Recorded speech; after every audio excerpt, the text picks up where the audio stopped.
네, 평창 동계올림픽을 계기로 남북 관계에 훈풍이 부는 등 한반도 정세가 새로운 국면을 맞고 있습니다. 이번 남북 화해 무드가 언제까지 지속될지 주목되고 있는데요. 네, 전문가 두 분 모시고 관련 내용 자세히 짚어보겠습니다. 네. 정영태 북한연구소장, 차두현 아산정책 개관연구위원 자리하셨습니다. 두 분 어서 오십시오. 어서 오세요. 네, 안녕하십니까? 자, 김여정 제1부부장을 포함한 북한 고위급 대표단의 방남 이후에 확실히 남북 관계가 좀 달라진 모습을 보이면서 세 번째 남북 정상회담 성사 여부에 관심이 쏠리고 있는데요. 소장님 보시기에 일단 그 김여정 1부부장 방남 이후에 확실히 남북 관계 그 분위기가 달라졌다. 좀 체감하시나요? 어떻게 보고 계십니까? 일단 뭐 분위기 자체는 좀 달라졌다고 일단 봐야 되겠죠. 네. 왜 그러냐면은 뭐 잘 아시다시피 작년까지만 하더라도 북한이 지속적으로 각종 형태의 그 군사적 도발을 했죠. 예를 들어서 미사일 시험 발사도 어디 한두 번 했습니까? 진짜 거의 매달에 할 정도로 그렇습니다. 각종 했죠. 그다음에 또 두 차례 핵실험을 했죠. 이러다 보니까 완전히 이게 물론 이제 그 직접적으로 그것은 미사일을 우리한테 쏜다든가 뭐 그런 것이 아니라 시험 발사라는 데 의미는 있긴 있지만 그러나 군사적으로 완전히 긴장된 상태라는 건 뭐 이미 잘 알려진 그런 그 분위기 아닙니까? 거기에 비해서 이제는 너가 언제 그랬냐는 듯 우리는 남북한에 서로 웃고 그다음에 같이 노래하고 박수치고 환영하고 하는 분위기로 막 바꿨다면은 이거는 뭐 환경 자체는 엄청나게 180도로 그 전변을 시킨 것이 아닌가 뭐 이래 본다면은 많이 바뀌었는데 그렇다면 내용이 바뀌었을까 하는 데는 앞으로 좀 더 지켜볼 필요가 있다는 생각입니다. 이런 가운데 그 정상회담에 대한 여러 가지 설들이 나오고 있는 상황에서 문재인 대통령이 좀 쉬어가자는 의미인 것 같아요. 남북 정상회담 우물가에서 숭늉 찾는 격이다라는 말을 하셨는데 이거 어떤 의미라고 좀 봐야 될까요? 네, 아주 합리적 판단에 근거한 적절한 발언이었다라고 생각을 합니다. 왜냐하면은 이 김영남 그다음에 김여정 특사 이렇게 이 방한 이후에 상당히 이 남북 이 교류 협력이라든가 이런 특히 정상회담 이런 거에서 기대감이 고조가 됐고요. 일부에서는 또 특정 시점까지 못 박으면서 8.15라든가 아니면은 뭐 6.15 같은 이런 시점들을 못 박아서 정상회담 성사되지 않겠냐 섣부른 기대들을 굉장히 많이 했거든요. 그렇기 때문에 대통령 말씀은 이 정상회담이라든가 남북 교류협력 가능성 자체는 부인하지는 않지만 너무 빠르지 않냐. 좀 호흡 조절을 해야 될 필요가 있다라는 이런 취지의 말씀으로도 생각이 되고요. 사실은 이런 우리가 평창에 북한 대표단을 환대하고 또 이 남북한 단일팀도 여자에서 지금 구성이 되고 이게 모두가 사실은 한반도 비핵화에 대한 열망이거든요. 그 안에는 사실은 뭐 직접 대고 얘기는 하지는 않았지만 북한이 비핵화와 관련된 분명한 어떤 성의 표시, 그다음에 진정성 있는 태도를 보이라는 지속적인 메시지였단 말이에요. 그럼에도 불구하고 이런 메시지는 사실 북한에 의해서 아주 교묘하게 회피돼 왔습니다. 뭐 김여정 일행도 그랬고 이건 평화 얘기는 하지만 이건 자기네들이 얘기하는 평화지 비핵화 관련된 발언은 없었거든요. 그 이후에 뭐 노동신문이라는 북한 매체 같은 경우에도 비교적 과거에 비해서 대남 비난이 없었다라는 것뿐이지 뭐 오히려 비핵화보다는 이 최용의 발언 같은 걸로 보면은 핵 개발 의지는 분명히 앞으로 가고 있단 말이에요. 그렇기 때문에 넘어야 될 산이 많다는 점을 분명히 얘기를 하는 거고요. 이런 점에 있어서는 이 한미 간에 분명히 인식이 일치하는 거거든요. 미국도 최근에 얘기해서 이제 남북 대화에 대해서 긍정적으로 얘기를 하고 뭐 이런 얘기도 했죠. 결과적으로 틸러슨 외무장관 같은 경우에는 북한이 대화 준비를 빨리 갖추기를 기다리고 있다. 이거는 북한하고 빨리 대화하고 싶다는 얘기보다는 북한한테 대화 준비를 갖추라는 건 비핵화하겠다는 마음의 준비를 하고 이제는 나오라는 얘기예요. 그렇기 때문에 사실은 기존 입장에 대해서 크게 여건이 변한 게 없는데도 불구하고 우리는 마치 지금 북한 대표단이 왔다 갔다 한 것이 중요한 여건의 변화인 것처럼 인식을 하고 있단 말이에요. 그렇게 생각해서는 안 된다. 그렇죠. 거기에 대한 일종의 이제 좀 마음을 가라앉히자 하는 의사 표현이라고 볼 수가 있겠죠. 그러니까 이번에 남북 정상회담을 북한이 먼저 제안을 하긴 했지만 문 대통령이 여건이 조성돼야 한다고 어쨌든 조건 아닌 조건을 내걸기도 했고 이번에도 우물에서 숭늉 찾는 격이라고 이야기를 했는데 그렇다면 개최 시기 언제쯤 될 수 있을 거라 좀 예상해 볼 수 있을까요? 지금 방금 차두현 박사께서도 잘 얘기해 주셨지만은 이 문재인 정부에 대해서 저는 좀 깜짝 놀랄 만한 것들이 많이 드러나고 있는데 뭐 노무현 대통령 대통령에 이어서 또 집권 2기째에 대해서 그런지 상당히 그 노련함을 보였다 이래 볼 수가 있습니다. 아까 얘기했다시피 처음에 여정으로부터 방북 초청, 오빠의 어떤 방북 초청 그 문서를 보였음에도 불구하고 우리는 여건이 성숙되면 방북하겠다 하는 그런 식으로 일단 얘기를 했고 예. 그것은 그만큼 거기에서 바로 그것을 받아들여서 굉장히 그 반기는 듯한 모습을 보이는 것보다는 오히려 거기서 굉장히 그 돌다리를 두드려보고 하는 그런 그 노련함 보였고 이번에도 마찬가지입니다. 운물 앞에 그 숭늉을 찾는 격이다 하면 우리 흔히 이 그 표현은 말이죠. 전혀 가능성이 없는 것을 얘기했을 때 이 얘기를 하는 겁니다. 예. 그렇지만 저는 여기에 뉘앙스는 전혀 가능성이 없다고 또 표현을 하는 건 아니라고 보는 게 사실은 이 분위기 자체가 너무 그 성숙돼 가지고 분위기가 성숙돼 있음에도 불구하고 실적으로 준비가 잘 되지 않고 또 그것이 실적으로 실현이 안 됐을 때 이 정부에게 돌아오는 여러 가지 부정적인 여론이라든가 이런 데 대해서도 상당히 그 나름대로 좀 신중하게 대응하는 것이 아닌가 이래 볼 수가 있죠. 자, 그렇다 본다면은 사실은 이런 운물에서 숭늉 찾는 격처럼 사실 어렵지만 그러나 실무적인 어떤 실질적인 준비는 어떤 면에서 굉장히 그 빨리 할 가능성이 사실 있습니다. 예. 어떤 분위기보다도 더 이것이 빨리 가는 그런 형태의 그 적극적인 면모를 보이고 있다고 가정을 했을 때 비록 그 미북 대화라든가 이런 것을 통해서 비핵화 관련된 어떤 뭔가 발전이 사실 없다 손치더라도 오히려 이쪽에서 우리 정부가 이니시어티브를 잡고 예. 그러면은 정상회담을 통해서 실무적으로 이것을 통해 가지고 비핵화라고 하는 단판을 한번 지어보겠다라고 하는 그런 메시지를 보내면서 이 회담을 준비한다고 한다면은 사실 그런 측면에서 미국조차도 대화 가서 한번 해보라 하고 할 수도 사실 있지 않느냐. 이런 어떤 능동적인 정상회담의 어떤 그 준비는 사실 기다리고 있지 않느냐 하는 생각이 사실 듭니다. 그렇군요. 예.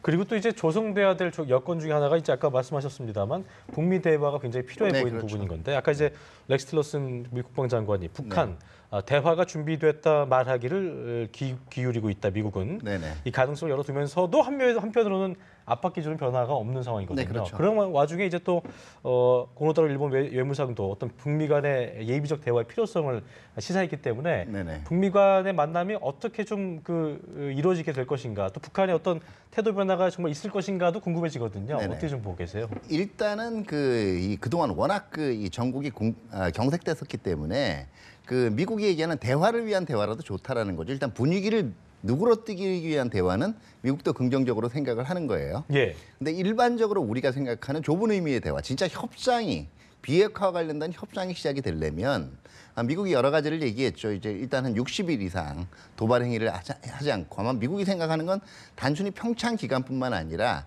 그 이후에도 계속적으로 이런 분위기가 이어지고 되도록이면 이게 근데 북한이 공식적으로 그 기간 동안 이 핵미사일 실험 안 하겠다고 선언한 건 아니거든요. 그렇죠. 되도록이면 약속을 하고 그 약속에 맞춘 이 일정한 핵미사일 실험과 같은 도발 행위가 지속되지 않느냐 이거를 지켜볼 거고요. 그런 구체적인 행동이 있기 전까지는 대화를 위한 대화는 하지만 분위기 탐색용의 대화는 압박은 다시 말해 제재와 압박은 계속적으로 가해질 거다. 다시 말해서 기존의 태도와는 달리 북한이 실제로 공식적으로 약속을 하고 여기서 이 핵미사일 실험을 하지 않는다는 이런 태도 변화가 없으면 뭐 이 정해진 시간표대로 제재는 계속해서 가중이 되는 거죠. 네. 어떻게 보면 자위적 핵무장에 대한 이런 어떤 자신들의 주장은 절대 관철시키고 있는 부분이기 때문에 지금 말씀하신 대로 어떤 예비적 대화의 그런 자리에 대화를 위한 대화의 자리에서 어떤 모라토리엄 성격의 그런 것들을 약속을 받아내지 않는 한 더 진전은 없을 것이다라는 차 박사님이 예상도 있으셨는데 어떻게 좀 보고 계세요? 저도 100% 동의를 합니다. 사실 북한은 이제 자기들에 대해서 비핵화라는 말은 더 이상 쓰지 마라. 왜 그러냐면 자기는 이미 핵국가고 핵대국이다. 그렇죠. 라고 하는 것을 실질적으로 작년에 여러 가지 미사일을 시험 발사를 함으로써 예. 일단 운반 수단 자체가 굉장히 레벨이 높아져 버리는 그런 상황까지 와버렸고 상당히 고도화됐다고 볼 수가 있죠. 그 다음에 또 핵실험 자체도 자기들은 수소탄까지도 성공했다고 할 정도로 핵탄두 자체에서도 굉장히 고도화됐는 그런 측면이니까 이제는 자기들은 핵국가다. 핵국가 핵무력을 완성했다. 예. 이런 차원이니까 이것을 어떤 비핵화라는 얘기는 그것을 중심으로 한 대화가 아니라 앞으로는 핵 군축이라는 차원에서 대화는 가능하다 이런 것이죠. 예. 그게 바로 핵 모라토리엄 선언한다. 그게 바로 뭐냐면은 핵 앞으로 더 이상의 개발이라든가 이런 시험 발사라든가 이것은 중단할 수도 있다. 뭐 이러이러한 일정한 조건이 구비된다면 할 수도 있다는 정도의 대화는 가다. 이게 바로 핵 군축 차원에서 하는 군비 통제 차원에서 하는 얘기입니다. 예. 이게 바로 이제까지 우리가 비핵화라고 하는 것은 사실 수평적 핵 확산 문제거든요. 한 국가가 2개 국가로 늘어나고 2개 국가 10개 국가로 늘어나는 이것을 이제 막기 위한 이게 비핵화입니다. 예. 그러나 이제 북한은 이미 그가 관계없이 자기들은 핵국가니까 핵국가들끼리 너희들이 핵탄두를 만약 100개 갖고 있으면 50kg 줄이자라든가 더 이상 개발하지 말자라든가 이게 바로 이제 수직적 핵 확산을 얘기하는 것이니까 북한은 수직적 핵 확산 차원에 있어서는 앞으로 미국 간의 대화가 필요하다. 그런 걸 하려면 우리하고 하자 하고 하는 자세를 유지하고 있기 때문에 사실 미국 간의 대화 자체는 미국 쪽에서 아주 강한 압박이라든가 아예 군사적인 어떤 옵션 자체가 진짜 그야말로 실현될 그런 정도로 압박 이런 것이 있기 전에는 어떤 변화가 있을 수 없지 않느냐라고 네. 볼 수가 있습니다. 그렇군요. 자, 올림픽이 이제 중반에 접어들었고 네네. 일주일 뒤면 폐막식이 또 열리는데요. 네네. 거기에 이제 백악관 선임 고문인 이방카 트럼프가 방한을 합니다.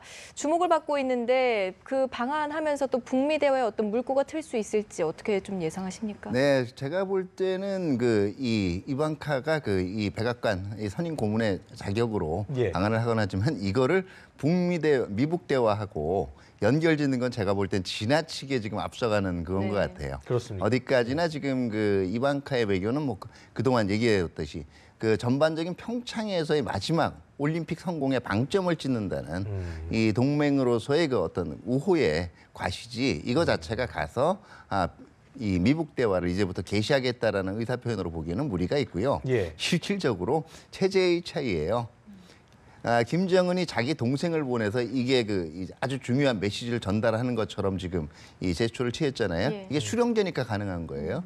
미국은 그런 사회가 아니에요. 그러니까 다시 말해서 자기 딸을 보냈다. 아무리 백악관 선임 고문이라고 하지만 딸을 보내서 미북 대화 개시와 같은 굉장히 중요한 국가적인 사안을 그러지 않을 것이다. 그렇게 전달하지는 않습니다. 그러니까 우호 차원의 방한이다라고만 봐야 될까요? 예, 그건 우호 차원에 봐야죠. 전반적으로 이제 사실은 그 트럼프 대통령이 예. 이 폐막식에 참가하는 것이 우리 그 동맹국으로서는 상당히 바람직한 예. 그런 측면임에도 불구하고 못 오니까 거기에 이방카를 보내는 그런 정도의 소위 호의를 보내는 것이라고 일단 봐야 되겠죠. 그리고 이제 이게 미국 간의 대화라고 하는 건 말이죠. 두 가지 측면이 있을 것 같아요. 하나는 형태가 그야말로 실질적으로 우리가 이제 뭔가 문제를 풀기 위한 대화를 하자. 이게 진짜 진정한 대화거든요. 사실 이 가능성은 굉장히 떨어집니다. 예. 그러나 지금도 미국 쪽에서 자꾸 대화를 흘리는 것은 뭐냐 하면은 일방적으로 그 대화를 이끌어내 가지고 거기에서 자기들의 의도, 자기들이 바라는 어떤 내용을 일방적으로 얘기를 하는 거예요. 그다음에 저쪽에서 그것에 대한 응답이 어떻게 돌아오느냐 하는 그런 형태의 대화가 소위 탐색 대화가 아니냐 이래 볼 수 있죠. 이것은 지금도 가능하고 앞으로도 가능할 가능성이 굉장히 크다 이래 볼 수가 있습니다. 그렇군요. 네, 알겠습니다. 자, 그리고 이제 올림픽이 얼마 남지 않았기 네네. 때문에 중요한 이벤트 중에 하나가 한미연합훈련일 텐데 그렇죠. 이 연기가 좀 돼 있는 상황인데 네. 훈풍이 분다 해서 할 건 또 해야 되는 거잖아요. 근데 그런 그렇죠. 분 입장에서 국방부도 이제 올림픽 이후에 바로 실시할 것 같았지만 어쨌든 한미 일정 공개를 좀 늦추면서 시행하는 네네. 모습 보이고 있는 것 같긴 한데 네. 안 할 수 없는 부분이겠고 훈련 네네. 내용의 규모가 좀 축소될 것이라는 우려의 목소리도 있거든요. 이 부분은 어떻게 좀 보고 계신가요? 여기에 대해서는 예. 두 가지를 말씀드리고 싶어요. 첫 번째는 일단은 뭐 전반적으로 지금 남북한 관계가 좀 해빙의 관계에 들어서고 있고 작년에 비해서는 평창에 이 평화올림픽이 준비 중이기 때문에 구태여 지금 또 분위기를 경색시킬 수 있는 훈련 일정이라든가 이걸 발표 안 하는 건 좋은데요. 각 부처마다 자기가 맡은 역할들이 있어요. 통일부가 발표하는 거 아니거든요. 이거는 일정이 정해져 있다면 어느 정도 윤곽에 대해서 이미 한미 간에 합의가 돼 있을 텐데 예. 국방부가 밝힐 건 당당하게 밝히는 게 오히려 맞다라고 생각하고요. 오히려 이런 분위기에서 국방부가 괜히 이거 내 분위기 망치는 거 아니야? 이런 태도가 제가 볼 때 발상에 좀 문제가 있다라고 보고요. 두 번째는 지금 벌써 얘기가 나오는 게 분위기 이렇게 좋은데 뭐 일부에서 얘기지만 꼭 한미연합훈련 해야 돼. 뭐 이런 얘기도 나오고 있고요. 그렇죠. 이게 마치 앞으로 북한의 도발을 계속 이 중단시키기 위해서는 자제시키기 위해서는 연합훈련이 하나의 카드가 될 수 있지 않을까 이런 얘기도 나오고 있는데요. 이거 조심해야 되는 게 자, 북한의 핵미사일 실험은요, 국제적으로 이게 나쁜 행동이라고 규정이 되고 수차례의 제재가 나왔던 행위예요. 그렇죠. 연합훈련은 그와 등가의 것이 전혀 아닙니다. 두 번째는 조심해야 되는 게 철학의 문제예요. 왜냐하면 북한이 그동안 한미 연합훈련을 계속적으로 중단하라고 요구해 온 거는요, 이게 북침훈련이라는 주장이에요. 그다음에 그 북침훈련이라는 주장 뒤에는 한미동맹이나 한국과 미국 간의 군사협력이라는 게 모두 북한을 겨냥하고 있는 침략적인 어떤 이 동맹이라고 보는 거거든요. 이거 자체는 우리가 받아들일 수 없는 가치지 않겠어요? 예. 그렇기 때문에 연합훈련을 나중에 여기 한번 이거 하나 양보하면 이거 하나가 아니라는 거예요. 나중에 굉장히 얽혀 있다는 거고 다만 그 최근의 인식에서 일부 그래도 그 서로 조정이 가능한 부분들이 최근에 이제 한미 연합훈련도 북한의 핵미사일 실험이 계속되면서 규모라든가 이런 것 자체가 조금 늘었어요. 그런 면에서 북한에 만약에 도발이 계속된다면 북한이 도발을 계속 자제한다라는 전제하에서는 과거에 했던 것과 같은 최근에 계속 전개되고 있는 미국의 이제 그 전략 자산들 여기에 대해서는 약간의 조정의 얘기가 있을 수가 있겠고 그거보다 그 앞에 행위가 우리가 이미 그 수십 년에 걸쳐서 얘기를 했습니다. 예. 한미연합훈련이 그렇죠. 절대로 공격적인 훈련이 아니고 방어적 훈련이니까 만약에 그걸 확인하고 싶다면 참관단이라도 보내라. 근데 거부해 왔잖아요. 이런 과정부터 차근차근 일단 거기서 못 믿겠다면 와서 봐라.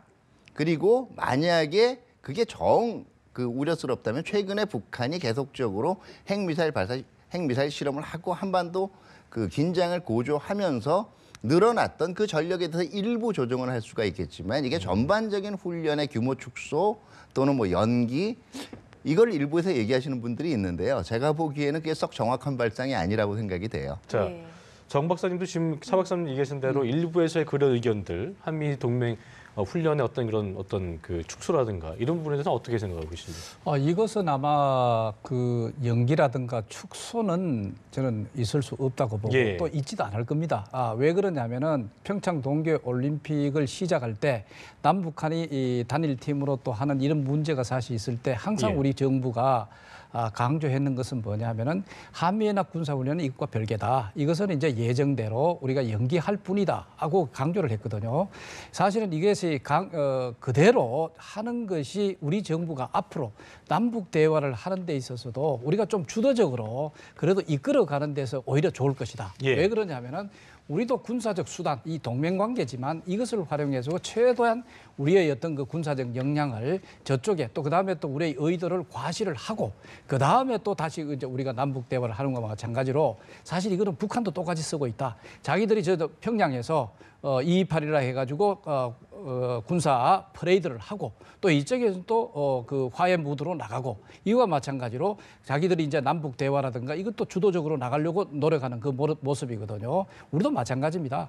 사실 자기들이 일방적으로 핵이라든가 미사일 이런 것이 독자적인 능력을 갖고 있다 손 치더라도 우리는 한미 동맹 관계를 통해 가지고 그것을 충분히 억제하고 만약에 너희들이 잘못했을 때는 이것을 활용해 가지고 사실은 여러 가지 파괴를 할 수 있는 공격도 할 수 있는 예. 그런 의지를 과시를 해줘야 남북 대화도 우리가 이끌어 나갈 수가 있다. 이래 볼 수가 있죠. 그렇다면은 사실은 앞으로 이번에도 한미연합 군사 훈련은 뭐 전보다 더 강화되거나 그것보다는 기존에 했던 형태대로 그것들은 유지하는 정도의? 유지해 나가는 예. 정도가 되지 않겠느냐 하는 생각입니다. 알겠습니다.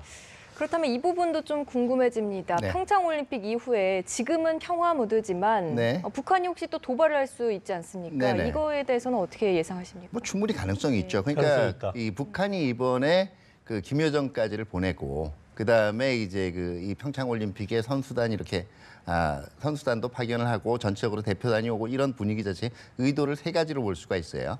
하나는 일부에서 얘기한 대로 정말 북한이 그동안 제재라든가 이런 거에 대해서 지쳐서 태도를 바꿔서 이제는 정말 대화의 자리에 나왔다라고 생각하면 북한도 이 분위기를 깨기 위해서 추가적인 도발을 하지는 않을 거예요.